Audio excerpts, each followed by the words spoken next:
Crusty and Dusty, welcome back. Hey, what's up you guys? It's your girl ubuhle.benkosiiiii, and yes, it is True Crime Tuesday. So, you know the drill. Before we get started with today's video, you better be. Kindly subscribe to my channel, press the like button, and comment down below other true crime cases and video ideas that you want me to cover.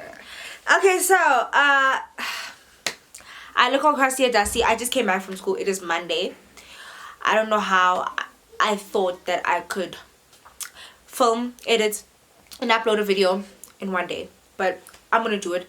I've been sick for the past week. It's still currently I'm sick, so I'm so tired of being sick. So yes, today's video is going to be a little bit different because I have a mountain of homework to do, and I also need to do this. I really am trying to be very consistent, so I think I'm going to do the every second Tuesday thing. I thought it was going to work, but here I am again on a Monday, day before upload date, filming. Doesn't matter. I just want to do two things at once. So tomorrow I'm supposed to go do my hair. That's why we look all crusty and dusty. So I'm going to be unplaiting my hair while telling you the true crime story. Let's see if I can do it.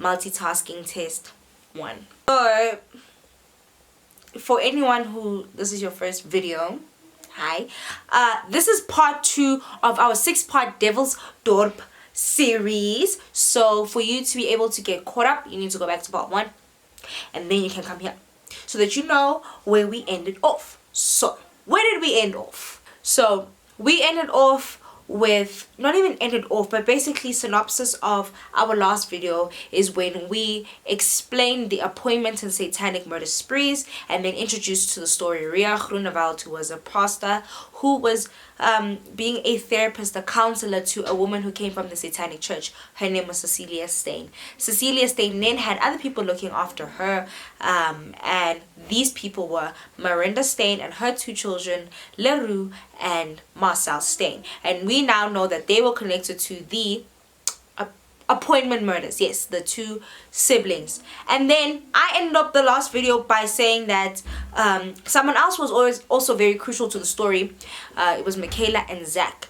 Zach ended up dying in a car accident in 2015. So I know I left a little bit of a cliffhanger, but I'm here to give you part 2. So let's go. The question for part 1 was, how does this all tie in? So let's see if I'm going to be able to multitask. So this is what happened. The day after Zach's death, right, Leroux Steyn called Zach's life insurance company to claim Zach's life insurance. This life insurance was worth 3.5 million rand, and the sole beneficiary was Cecilia Steyn. Now, because of how weird this sounds, duh, he has a mother, he has a father, he has, I don't know if he had siblings, he has he had a wife before, but why would he leave all of his money to Cecilia? So the insurance company then decided to flag this claim and started investigating it. So this obviously slowed down the payout process, and an investigator, life insurance investigator, was then put on the case. Another reason why this was very weird is because it was an early death claim. Now, an early death claim means that the claim was claimed. Yes, the claim was claimed within 3 months of it actually being paid off. So this was a fairly new account with the insurance. I can't breathe. This was a fairly new account with this insurance company, and funny enough, during that 3 months that Zach was supposed to have paid, the account was in arrears. But a week before Zach's death, the account was paid off. So this is obviously very suspicious. Seems planned. We said that Zach had died in a motor vehicle accident. So they went out to the scene. Apparently he had been burnt. He got into an accident. The car burnt, blew up, the whole spiel. But when they investigated this car, it wasn't involved in any accidents. In fact, what they said was that it looked like someone had parked the car on the side of the road and then decided to set it alight. All of this evidence, the early life insurance claim, the fact that it seemed pretty planned with the car being investigated, this was enough evidence for the payout to be halted from Cecilia, and she didn't really like this. So she decided to request a meeting with the life insurance investigator. Ooh. Now, did I really just give myself a new hairdo? Talk to me nicely. Hello. So now the life insurance investigator then ended up in Cecilia's apartment in Krugersdorp. I genuinely can't breathe. Now, the entire interaction was taped, and in this tape you see LaRue and Cecilia Stain. And when this man got there, he sat down and introduced him and everything. And the way that Cecilia is sitting screams defense. If you know anything about body language analysis and stuff, her arms were crossed, her legs were crossed, which shows that she was closed off. And LaRue was not sitting with them, but he was like walking up and down as if to try and listen in. Now, if that is not weird enough, the content of the conversations are even weirder. Cecilia spoke of herself very highly with Zach. She kind of spoke like she was the only person in Zach's life after Michaela had died. The conversation itself was not weird, but if you know the story, which you should, it was the small details. Cecilia had said that Zach's wife had died, but she never mentioned that she was murdered. She also said that 2 guys were caught for Michaela's case, which is untrue. It was unsolved for a while. That it was like a theft gone wrong. So they had stolen a tablet in the house. Untrue again. And sometimes when LaRue could see that Cecilia was slipping, he would insert himself into the conversation and add a little 2 cents. And even with that, I had to take a break. I was dying. Cool. So yes, LaRue was inserting himself in all of the conversations. And also with that, Cecilia was over explaining things. Like, you know when like they ask you a question and then she would just go on like on a full-on tangent. And with Cecilia, another thing that she did was over explain her illness. So Cecilia said that she was diabetic and like had lots of health issues. She had I think it's called a cannula, the nose thing, oxygen, yeah. So she kept playing it as if she was this weak lady who couldn't leave her house and was friends and needed this money for her support because Zach was paying for her medical bills and so forth and so forth. Also with that, then she came across as very narcissistic. It was all about Cecilia and Cecilia and Cecilia, nothing about Zach. Nothing about Zach.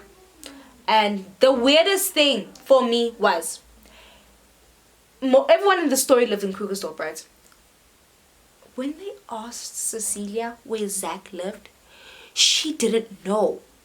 She lived alongside this man for however many years, and she doesn't know where he lives. It was LaRue that came and like swooped in and saved it, but she was like on some he visits here a lot, so that's why I don't know where he lives. Girl, what do you mean? Oh, we're gonna get back into the time machine. Yes, and we're gonna travel back to 2012. Now, this is when Michaela and Zach had met Cecilia. At this time in Cecilia's life, this is when she was telling everyone that the witches of the Satanic Church wanted to kill her. And she said that she needed 24-hour supervision because they were trying to kill her because she left with their secrets. Rhea wanted to do nothing but help, so she did her best. If Rhea wasn't watching Cecilia, then Cecilia's best friend, this lady named Candace, would watch her. And if it wasn't Candace, it was Miranda Stain, the mother of LaRue and... Oh my god, my hair is grown. If you know my hair, I chopped my hair last year. Anyways, she was the mother of LaRue and Marcel Stain. And Miranda was enamored, genuinely enamored by Cecilia. Miranda would like any chance she would get, she would be around Cecilia. She started sleeping over and spending more time there, and it was kind of like this thing where Cecilia in their community was now famous, so being and getting attention from Cecilia made her genuinely feel so special. Now Cecilia lived close to Krugersdorp Hospital, and this is because she would have these things that she used to call satanic attacks. Cecilia apparently had different blood types for each of her personalities. Now, I do not want to, I think I should stop. I do not want to mark anyone with dissociative identity disorder, DID. And it was said that she did suffer from DID, or multiple personality disorder. And she had told people, this is what Cecilia had told people, DID is a real disorder, people genuinely suffer from this and so forth. But Cecilia had told people that for each of her different personalities, she had a different blood type. And apparently she would have these switches. She was officially diagnosed according to my knowledge. For example, Cecilia had a personality called Anya, and Anya was a 3-year-old girl. Anya liked, I think they said, like chocolate milk or something, and she would speak like a little girl, act like a little girl, which is, I suggest, I'm gonna link it down below, a video of that's very explanatory about DID, because DID is a very complex and interesting disorder that people suffer from. It's a real thing, but I don't want to get too deep in that. But yeah, apparently Cecilia had DID. During the year, there would be things that they called high nights. High nights were satanic holidays, and this is the time where everyone would gather at Cecilia's flat and pray for her. Because what was happening was that the satanic church was having rituals. And what would happen was that Cecilia's physical body would be in the room, but her soul would be at the ritual, because she was essentially trapped in the satanic church. Now, what would happen was that whatever they were doing in the ritual, if they were doing anything to her, it would manifest on her physical body, right? Now, I don't want to, like, because when I watched this, I nearly peed my pants. I don't know if I'm going to be able to get the video because of copyrights and so forth, but there is a Cecilia, baby, Cecilia, and they're praying for her and whatnot, and she's praying, and then she starts jerking around, and boom, blood starts coming out of her mouth. So generally it was happening, like whatever they were doing, like I didn't believe her until I saw that video. I was like, yeah, satanic church. And then I saw that video, I was like, oh my gosh, like it was insane. Oh, the sun is going away. And I was chasing the natural lighting, but it's leaving. So the more frequent the attacks, the more often that people will go over there, and the more susceptible they were to be indoctrinated. Before we knew it, they believed every single word Cecilia said. Cecilia and fighting the dark forces had now become a part of these people's everyday lives. The inner circle that looked after Cecilia now became Zach and Michaela Valentine, Candace, Cecilia's best friend, obviously Ria Groenewald, Miranda Stain, and her 2 children, LaRue and Marcel Stain. Ria's life, family, and mystery was now taken up by Cecilia. Cecilia now became the moral compass of everyone's life. It was either Cecilia's word or it was wrong. She knew each and every member of this inner circle and their weaknesses, and she played on it. This is all starting to sound like a cult. Before we continue, I would like us to go over the key elements or characteristics of a cult. A cult always has a leader. All cult leaders are narcissistic, charismatic, and have an agenda. This agenda could be greed, power, attention, sexual, whatever it may be, but they always have an agenda. And another big component is that the cult leader will now have the power to exert control over these people and tell them what is right and what is wrong. Cecilia had the ability to approve and disprove anything and everything in their lives. They were now part of Cecilia's world. Eventually, Ria woke up and realized that now she was focusing too much on the enemy, too much on satanic practices. Oh, is it really that dark? Now she decided to focus on God again, bring her ministry back to making God the center. She developed the Know Your Savior course alongside a pastor named Reginald Bendixson. Because now the church and the course was now focused on God, Cecilia's events and experience now became almost irrelevant. Now, because Rhea was readjusting the image of her ministry, she became spending more time with Reginald Bendixson. And boy oh boy, was Cecilia not happy about that. This is when Rhea and Cecilia started having a rift, problems in their relationship. Cecilia was a textbook narcissist. The world was supposed to revolve around her. Candace saw what was happening and she dipped. She really did dip. She bailed on her best friend Cecilia. And she also then had to cut ties with Rhea because Rhea was still in contact with Cecilia. To get Rhea's attention back, the stories started growing in extremity. She fabricated an entire family, would literally take magazines and cut out pictures of people and then convinced Rhea that that was, one of the actors was her mother, who had kept her safe in the spiritual realm because she had been sacrificed in place of Cecilia, and how Cecilia was so vulnerable and all of that jazz. But really, Cecilia's real mom was a sweet old lady living on a farm in the middle of nowhere. Rhea had then said that because Cecilia's mom had passed away, she needed to give over what she had called maternal rights. She had said that she had given over the maternal rights to Rhea, so Rhea had to act as if she was her mother. And she said Rhea cannot transfer them to anyone else. Rhea started to withdraw from Cecilia nonetheless because of her skepticism. She had other responsibilities. Cecilia had felt betrayed and wanted revenge. Then what Cecilia did was out of this world. Cecilia then started turning people on Rhea. She had said Rhea was on the wrong path and she was not listening to God, and only Cecilia knew the true truth. So what did Cecilia do? She formed a group of her own. This group was formerly known as Electus per Deus, which is Latin for chosen by God, which is literally the most cultish name on the planet. Really? This group consisted of the leader, Cecilia, Zach and Michaela, Miranda Stain, and her two children, LaRue and Marcel Stain. Spirituality is something very hard to argue about, so we're not going to get into their specific beliefs. But it was a cult. It genuinely really was a cult. They even had tattoos. They paid her tithes to the church and paid for even more expenses every month. She told them that their tithes were going to an orphanage. How sweet.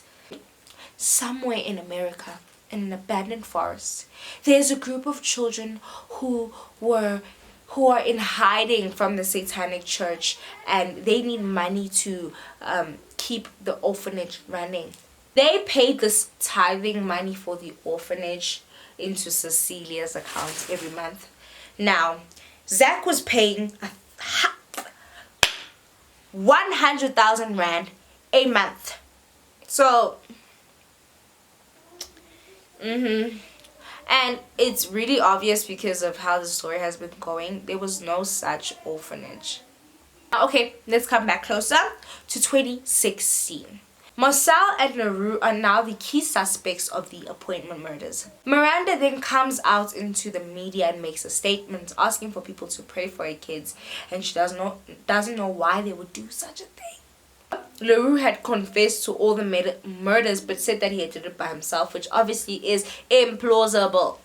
If you thought this couldn't get any worse, this is how the story is going to go. Every single part is going to get even worse. So what happened was that on the 27th of November, Nicholas Meyer and his girlfriend went to go visit his parents in their 15 million rand estate.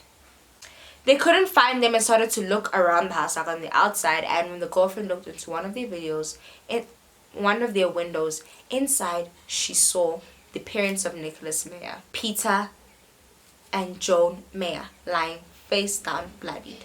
They had been brutally murdered.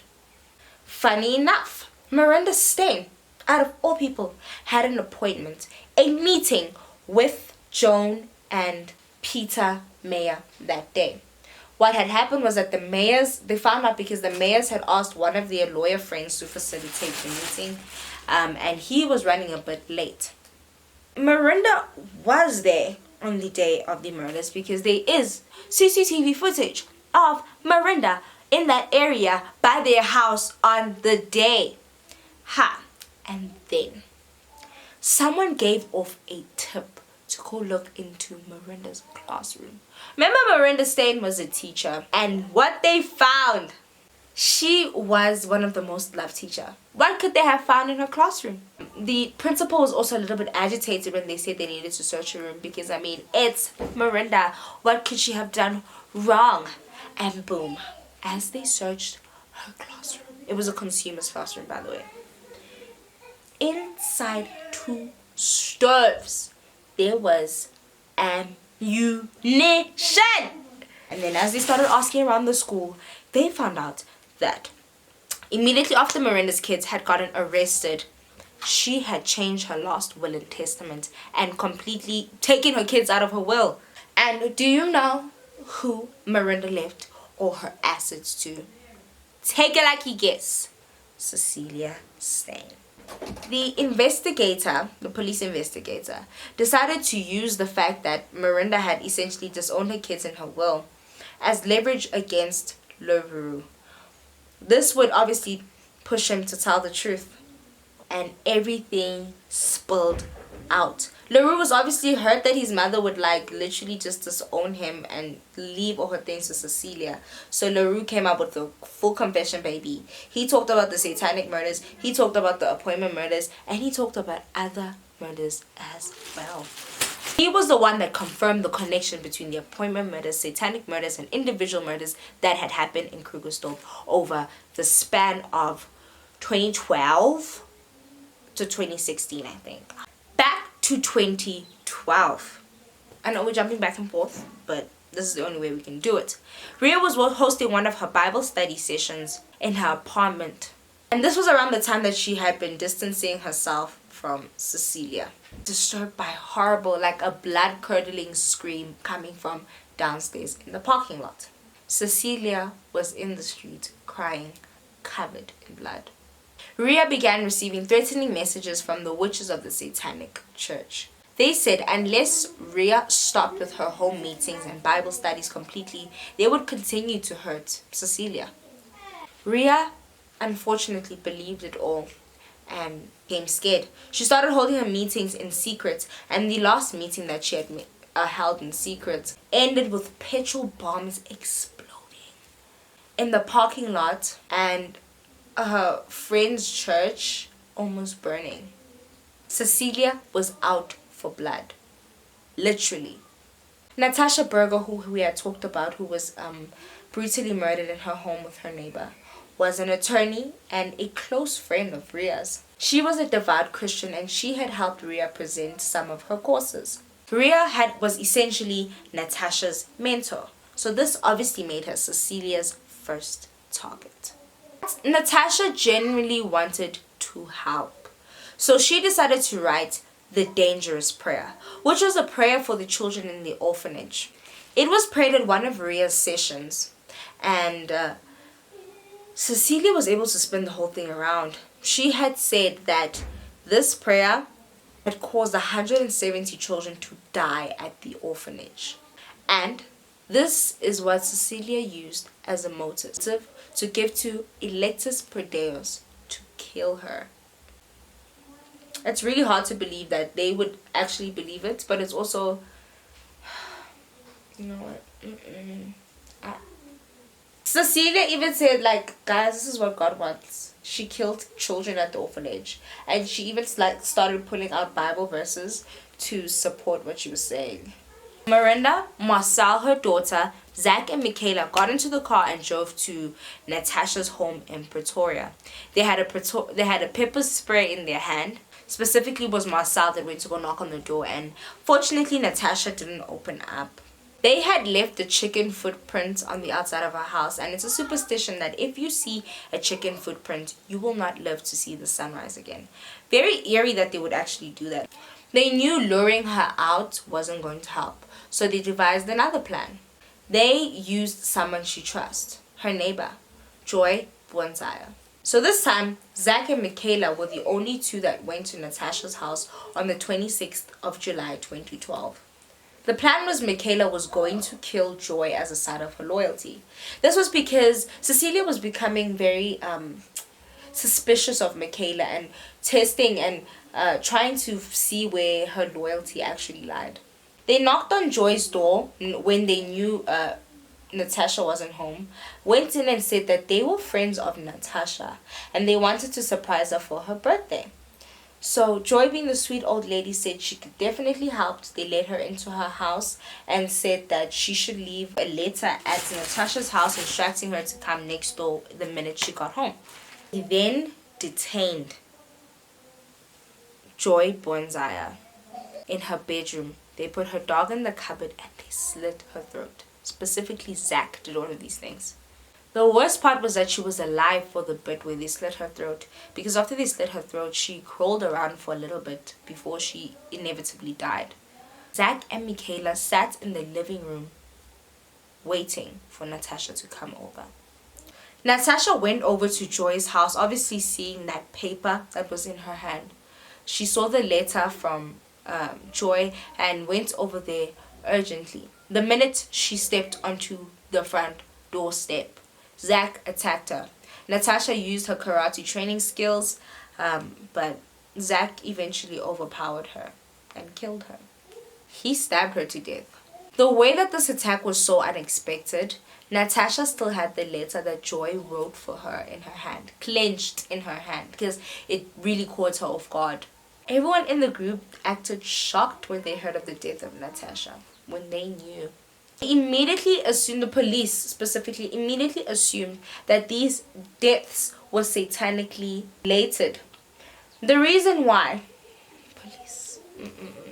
was that they had found the Know Your Enemy and Know Your Savior courses in her house and assumed that she was in a cult. Joy's house had many candles, so also going from that, they assumed that she was also part of the cult. However, there's no clear evidence to suggest that these murders are occult related. One common theme was that everyone was related to Cecilia Steyn in one way or another. Cecilia wanted to destroy Rhea by killing the ones around her that she loved. Next on her list, Reginald Bendixson. Terrible, guys. Oh my god, I didn't even realize the way that I ended this is really such a cliffhanger, which is really good. So that's the end of today's video. I didn't even know, genuinely, I didn't even know it was gonna end like this. Like, I'm so sorry. But yeah, guys, come back for part 3 in 2 weeks time. But I know they can see you. Come on. Sorry. Rude. Oh, that's so cute. Oh. Very rude, but my camera just cut. That's not the angle. Yeah, so my camera's also tired. So yeah, guys. Thank you so much for watching. No, I'm not ready to end this video though, because I'm not done with my hair. I need someone to keep me company.